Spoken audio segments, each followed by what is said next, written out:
jaunu spēku gūt, Dieva liecinieks savā dzīvē būt, tad tev jādara, ko viņš norāda, spēks nāks tad no augšienes.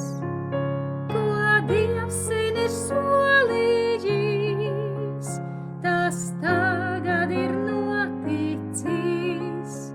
Spēks nāk mums no augšienes, svētais gars, jauns spēks mūsu dvēselēs.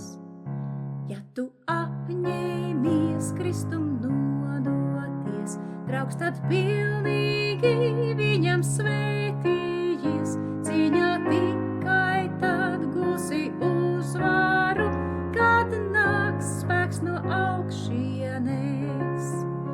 Ko Dievs sen ir solījis, tas tagad ir noticis. Spēks nāk mums no augšienes, svētais gars, jauns spēks mūsu dvēselēs.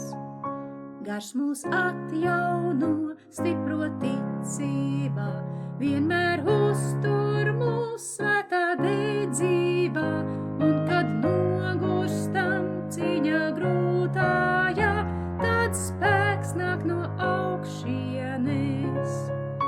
Ko Dievs sen ir solījis, tas tagad ir noticis.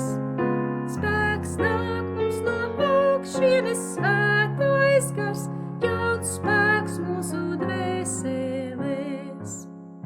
Tādu spēku jau ilgi gaidīja, svētie pravieši par to runāja.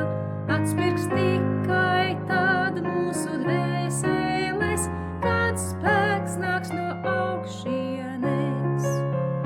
Ko Dievs sen ir solījis, tas tagad ir noticis. Spēks nāk mums no augšienes, svētais gars, jauns spēks mūsu dvēselēs. Ko Dievs sen